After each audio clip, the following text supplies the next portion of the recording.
Magandang araw mga bata! Halina't mag-aral kasama si Ma'am Christina.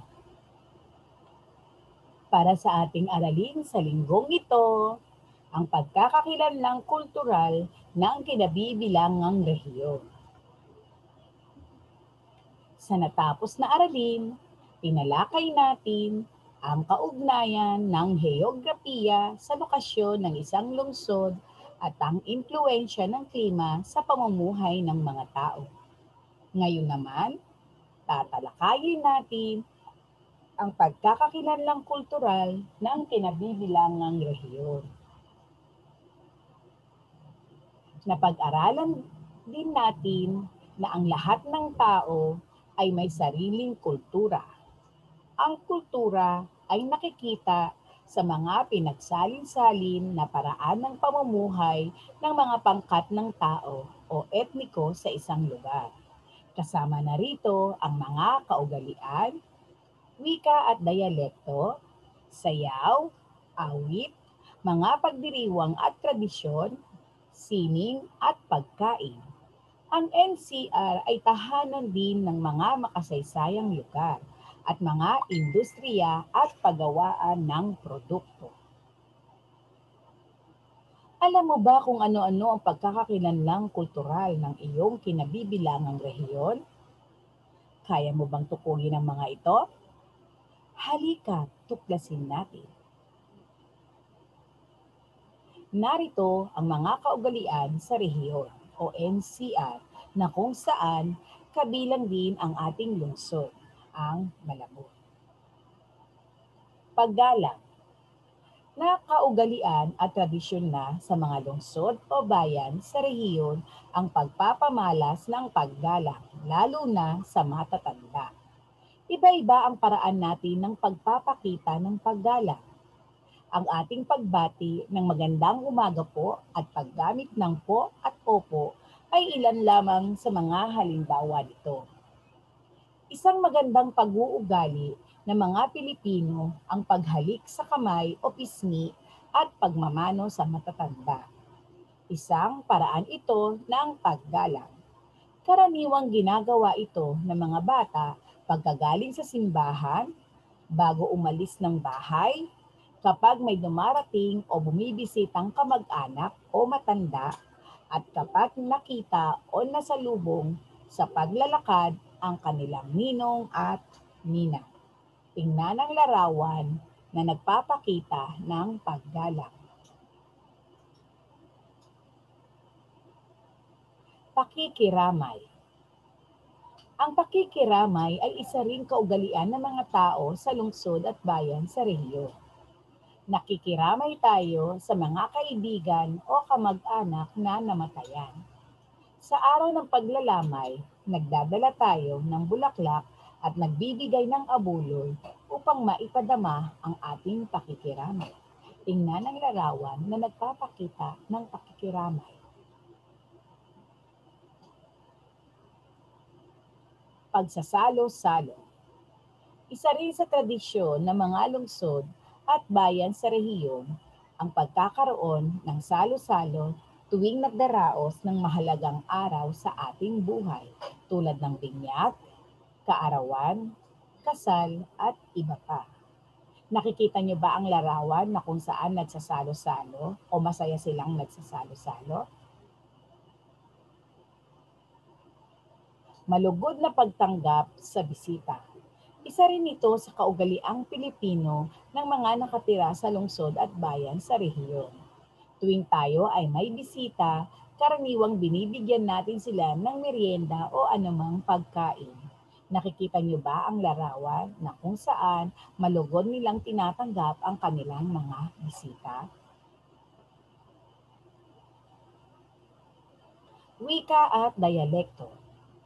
Bukod sa kaugalian, ang wika at dialekto ay tumutukoy din sa pagkakakilanlang kultural ng ating rehiyon. Dahil marami ang wikang sinasalita sa ating bansa, nagkaroon ng problema sa komunikasyon at pakikipag-ugnayan. Dahil dito, nagtalaga si dating Pangulong Manuel L. Quezon ng isang wika para linangin at maging pambansang wika. Ang wikang ito ay Tagalog. Sa kasalukuyan ay tinatawag na Filipino, na wika ring ginagamit ng mga taga-Malabon at ng mga lungsod o bayan sa pambansang punong rehiyon. Ang wikang Ingles ay ginagamit din ng maraming tao sa NCR. Ito ang pangunahing wika sa negosyo, pamahalaan, mga paaralan, at sa mga nakasulat na opisyal na komunikasyon at pagpupulong. Wikang Pilipino ang ginagamit sa pang-araw-araw na komunikasyon. Nakikita niyo ba ang larawan ni Manuel L. Quezon?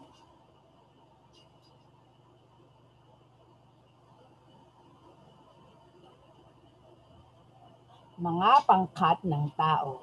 Bukod sa kaugalian, wika at dialekto, ang mga pangkat ng tao ay bahagi rin ng pagkakakilanlang kultural ng ating rehiyon. Ang ating bansa ay binubuo ng mga pangkat ng tao na naninirahan sa iba't ibang panig nito. Nakikilala ang bawat pangkat sa kanilang mga pagkakakilanlan. Ang grupo o pangkat ng mga taong sama-samang naninirahan sa isang lugar na may sariling wika, kultura, tradisyon at paraan ng pamumuhay ay tinatawag na pangkat etniko. Mayroon silang mga katangian na kakaiba sa ibang pangkat. Sila at ang kanilang natatanging pagkakakilanlan ay itinuturing na mahalagang bahagi sa kabuuan ng kulturang Pilipino. Pansinin ang larawan ng mga pangkat etniko. Mga bata, ang mga Tagalog ay isang malaking pangkat na mga tao na naninirahan sa Malabon at sa rehiyong NCR.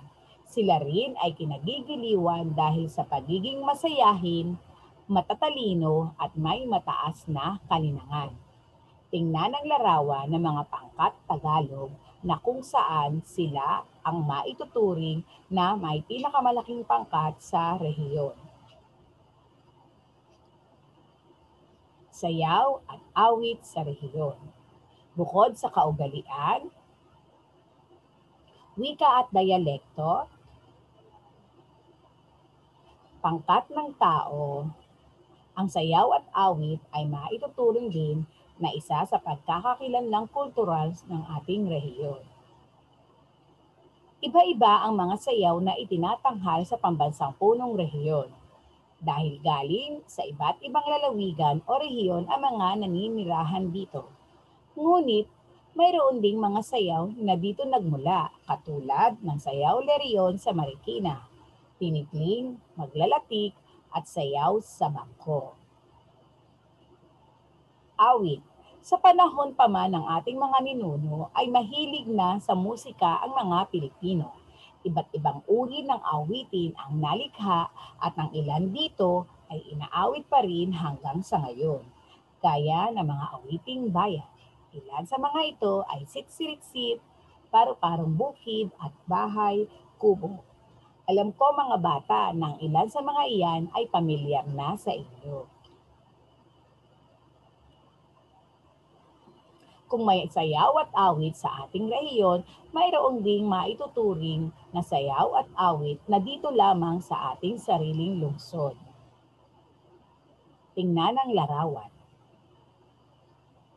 Ang ating mga ninuno ay may iba't ibang awitin. Ilan sa mga ito ay naririnig pa rin natin. Mayroon tayong awit sa pagpapatulog ng bata, awit ng pag-ibig at awiting bayan. Sa ngayon, iba-iba na ang inaawit sa ating lungsod. Ang awiting Doon Po sa Amin ay isang awit mula sa lungsod ng Malabon. Tandaan niyo mga bata, ang awiting Doon Po sa Amin ay dito sa ating lungsod ng Malabon nang galing. Ang mga kabataan din dito sa ating lungsod ay mahilig sa rap, R&B at hip-hop. Ang sayaw ay isang sining na nagpasalin-salin na sa ating mga ninuno. Ginagamit ito bilang isang paraan ng pagpapahayag ng emosyon. Sinasalamin din ito ang kanilang paniniwala at pamumuhay. Maraming sayaw sa ating lungsod na isinasayaw ng mga kabataan, katulad ng mga modernong sayaw at hip-hop. Ang pagoda at karakol ay mga sayaw sa lungsod ng Malabon tuwing may pagdiriwang. Tingnan ang larawan ng pagoda at karakol.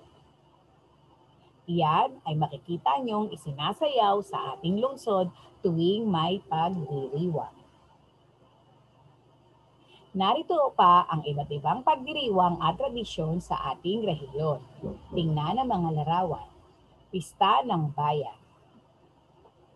Santa Cruzan, Pasko, Pagsalubong sa Bagong Taon, at Semana Santa. Sa ating lungsod naman, narito ang mga pagdiriwang at tradisyon na ginaganap. Sa unang larawan, ito ay ang Tabak Festival. Ang Tabak Festival ay pinagdiriwang tuwing Agosto sa karangalan ni San Bartolome. Sa pangalawang larawan naman, ito ay ang Caracol Festival. Ito ay pinagdiriwang tuwing Disyembre bilang paggunita sa mahal na Birheng Maria na sinamahan ng prosesyon ng pagoda sa ilog ng Malabon at Navotas. At ang huling larawan naman ay ang Luglugan Festival. Ito ay pinagdiriwang natin tuwing buwan ng Disyembre. Tanyag o sikat dito ang paghahain ng higanteng bilao ng pansit Malabon. Pansinin niyo mga bata ang mga larawan na sikat o ipinagdiriwang sa ating lungsod, ang Malabon.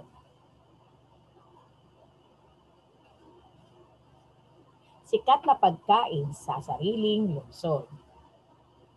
Mayroon ding mga sikat na pagkain dito sa ating lungsod na nagpapakilala sa ating kultura. Bahagi rin ng kultura ang pagkain. Ito ang nagpapakilala sa ating lungsod.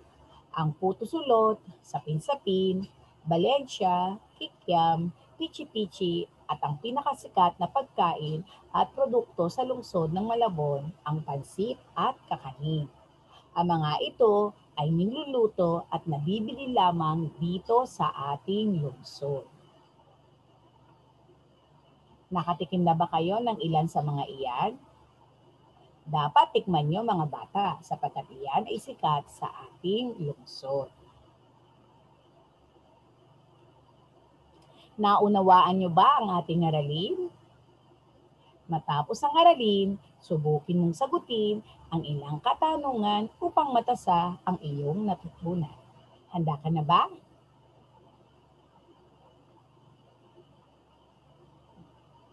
Ano-ano ang kaugalian ang taglay ng mga Pilipino?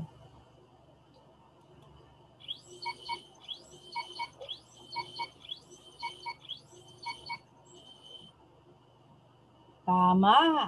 Paggalang, malugod na pagtanggap sa bisita o panauhin, pakikiramay, pagsasalo-salo, at marami pang iba. Hindi lamang iyan mga anak, ang pagbabayanihan o bayanihan ay kaugalian din ng mga Pilipino. Marami pang sagot diyan mga anak ha.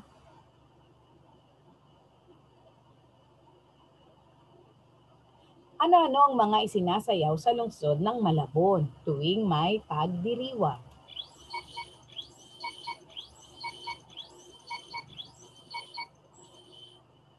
Tama, pagoda at karakol. Galing naman ang inyong mga kasagot. Magbigay naman kayo ngayon ng sayaw na nagmula sa ating rehiyon. Nalaman nyo na mga bata, di ba, kung ano ang mga sinasayaw sa ating lungsod? Ano naman ngayon ang sinasayaw sa ating rehiyon?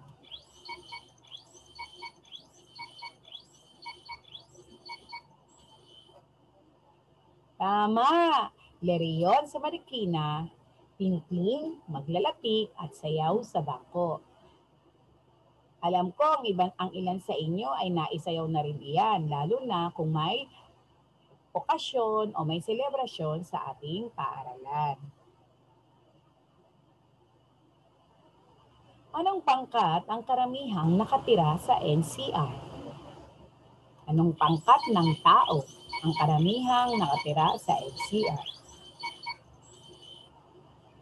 Tama, Tagalog. Sila ang pinakamalaking pangkat na naninirahan sa NCR.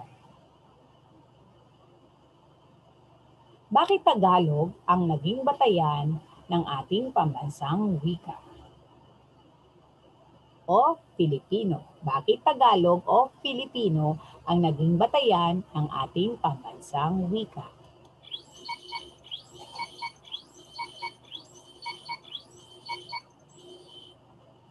Tama, upang magkaroon tayo ng isang batayang wika at para magkaintindihan ang bawat isa. Pansinin niyo mga bata, diba kapag ka nag-uusap at iba-iba ang ating wika o dialekto, sa palagay niyo magkakaintindihan ba? Hindi ba't hindi? Kung kaya't dapat lamang na magkaroon tayo ng isang batayang wika upang magkaintindihan at magkaunawaan ang bawat isa. Paano mo maipagmamalaki ang kaugalian, paniniwala at tradisyon ng iyong sariling rehiyon? Ibahagi ang iyong kasagutan.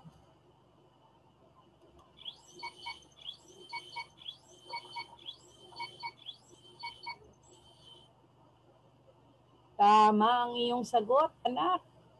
Pagyamanin ang mga kaugaliang minana sa ating mga ninuno at makiisa sa mga pagdiriwang at tradisyon ng ating kinabibilangang rehiyon. Mahusay ang iyong kasagutan. Binabati kita. Ngayon naman, sagutin mo ang gawaing isa. Kumuha ka ng iyong sagutang papel, subukin mong sagutin itong gawaing isa. Isulat sa trend ng graphic organizer sa ibaba ang pagkakakilanlang kultural ng iyong rehiyon.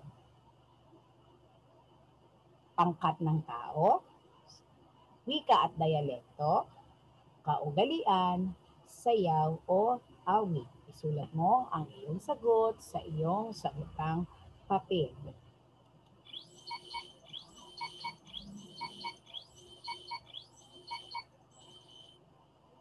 Ano ang pangkat ng tao?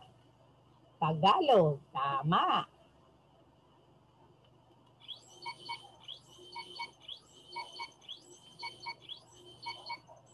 Para sa wika at dialekto, ano ito? Filipino o Tagalog. Tama.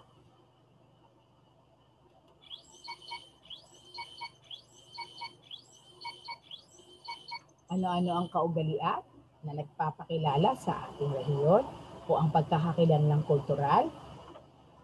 Tama, magalang, pakikiramay, pagtutulungan, at marami pang iba. Ano naman ang sayaw?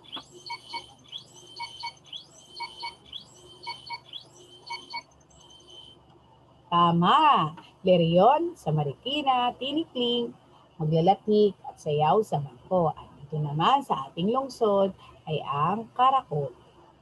Ano naman ang awit?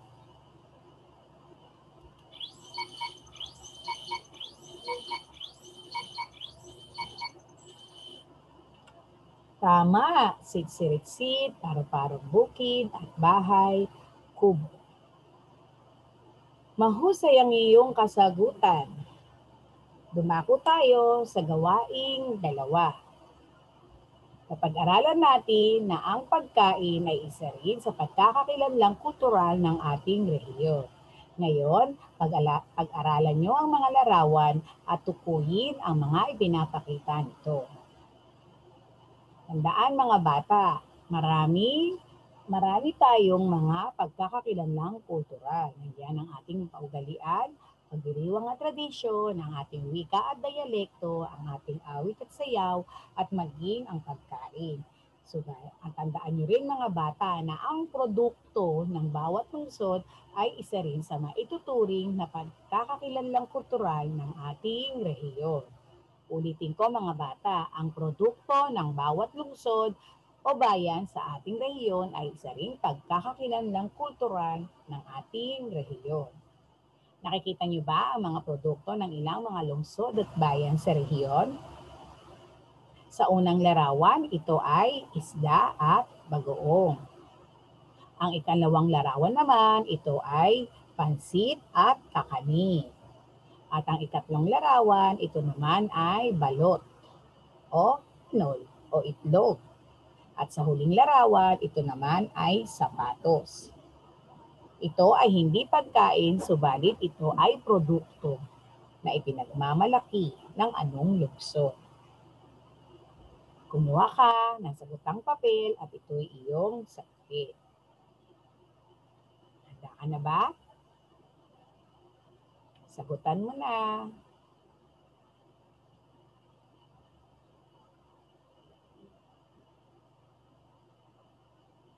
Ngayon naman, iwasto mo ang iyong kasagutan.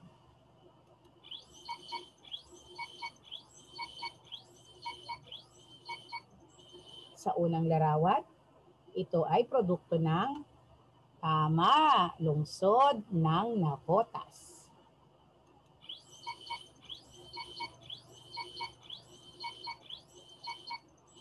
Sa ikalawang larawan, ito ay produkto ng tama, lungsod ng Malabon.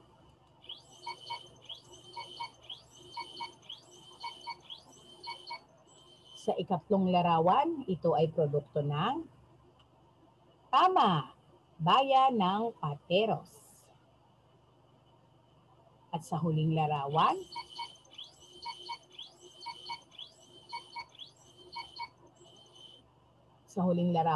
ito ay produkto ng tama, lungsod ng Marikina. Tandaan mga bata na ang mga produktong iyan ay isa rin sa pagkakakilanlang kultural ng lungsod o mga lungsod o bayan sa rehiyong NCR. Naiwasto mo ba ang iyong mga kasagutan? Nakuha mo ba ang mga tamang sagot? Magaling! Para naman sa gawaing 3, punan ang tamang kasagutan ayon sa hinihingi nito.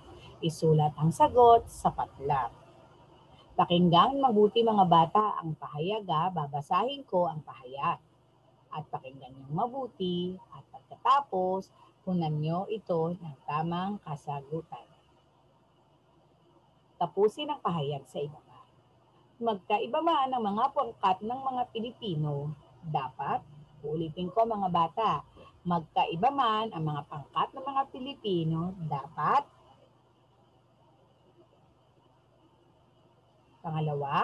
Pangalawang pahayag, bakit sa tingin mo mahalagang mayroong isang wikang pambansa para sa lahat ng Pilipino? Ibigay ang iyong saloobin dito. Bibigyan ko kayo ng 5 segundo sa bawat pahayag at subutin niyong sagutin ang bawat pahayag.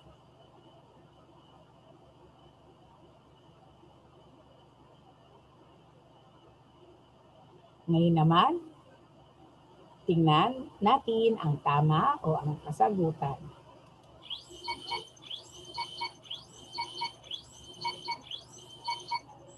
Para sa unang pahayag, magkaiba man ang mga pangkat ng mga Pilipino, dapat, tama, dapat igalang ang pagkakaiba ng bawat isa. Tandaan mga bata, igalang natin kung ano man ang paniniwala ng bawat isa. Dahil tayo ay iba-iba ng ating paniniwala at iba-iba tayo ng mga pagdiriwang at paraan ng pagdiriwang. Para sa pangalawang pahayag, bakit sa tingin mo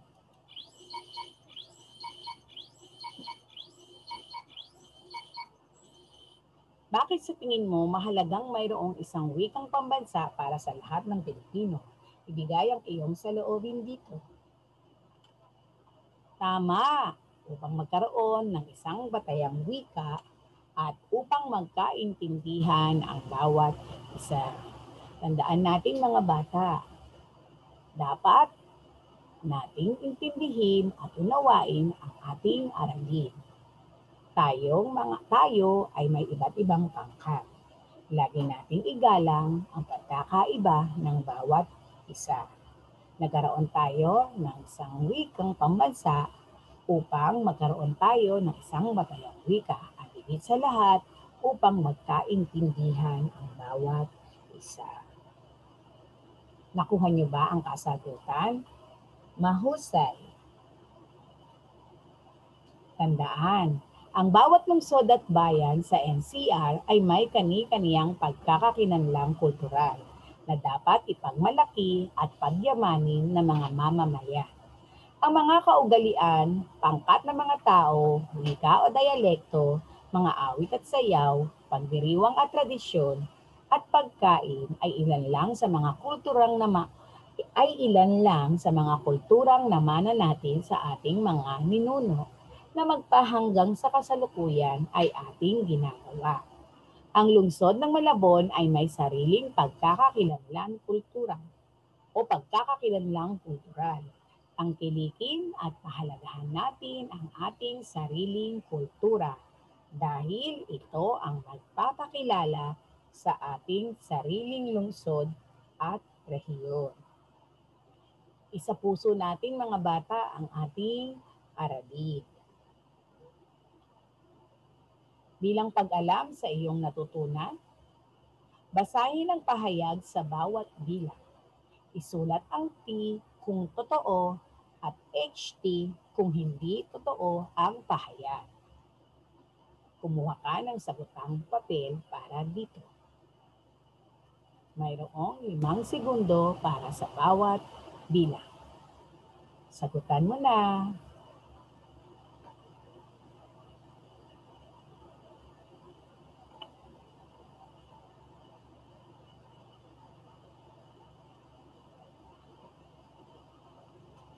Ngayon naman, iwasto mo ang iyong mga sagot.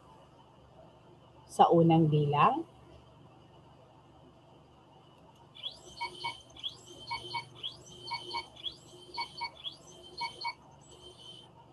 ang mga Tagalog ay isang malaking pangkat ng tao na naninirahan sa mga lungsod at bayan sa NCR. Totoo. Check. Letter T. Totoo. Number 2. Isa.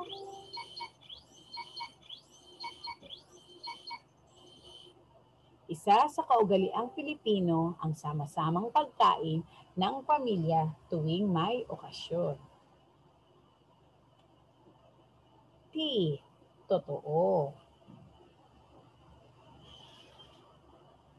Tatlong bilang.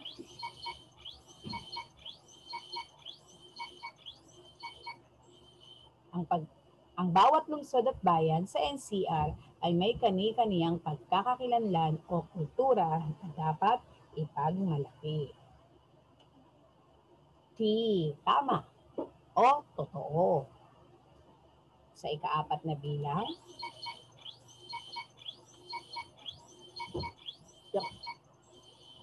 ang paghahanda tuwing Pasko at pagsalubong ng bagong taon ay tradisyon na ng mga taong naninirahan sa rehiyon at sa ibang parte ng bansa. Tama. Letrang T. Totoo. Para sa huling bilang,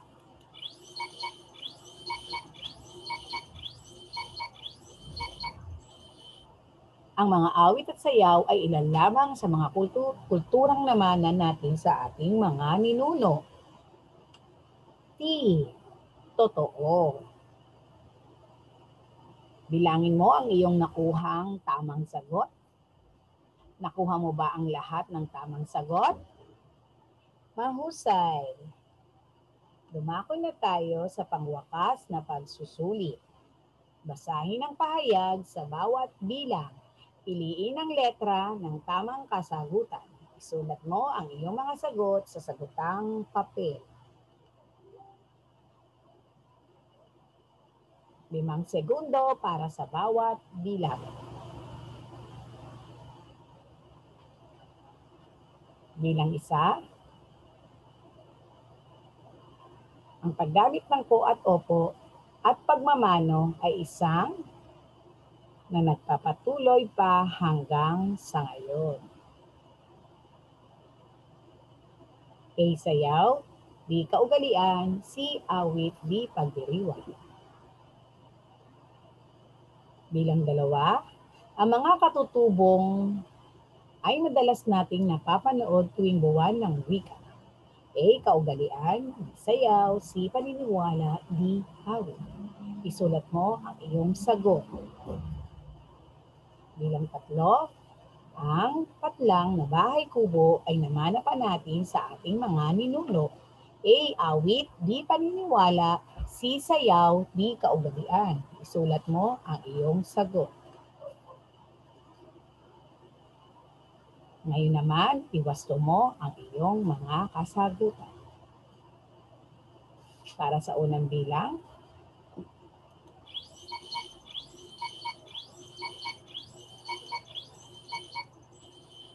ang tamang sagot, letter B. Tandaan mga bata, ang pagmamano ay isang kaugalian. Kung kaya't, ang sagot sa bilang 1 ay letra o letter B. Sa ikalawang bilang,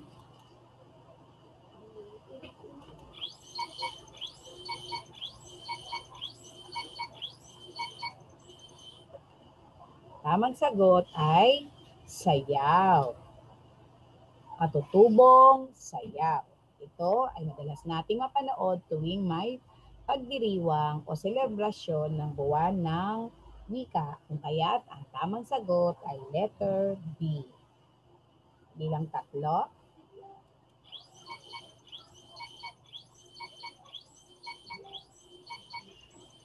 ang tamang sagot, A. Bahay kubo ay isang awit. Ito ay awit na namana o minana pa natin sa ating mga ninuno. Number 4, nakikiramay tayo sa mga kaibigan o kamag-anak na namatayan. Sa araw ng paglalamay, nagdadala tayo ng bulaklak at nagbibigay ng abuloy. A. Kaugalian, B. Paniniwala, C. Pakikiramay, D. Kultura. Ang tamang sagot, C. Pakikiramay. Number 5 o bilang 5, ang patlang ay grupo o pangkat ng mga taong sama-samang naninirahan sa isang lugar na may sariling wika, kultura, tradisyon at paraan ng pamumuhay. A. Sayaw, B. Pagdiriwang, C. Kultura, D. Pangkat etniko. Ang tamang sagot, D. Pangkat etniko. Naiwasto mo ba ang iyong mga kasagutan? Nakuha mo ba ang mga tamang sagot? Magaling! Binabati kita. Ngayon, maaari mo nang sagutan ang mga pagsasanay na matatagpuan sa iyong self-learning module. Gumamit ng sagutang papel para dito. Hanggang sa muli! Paalam!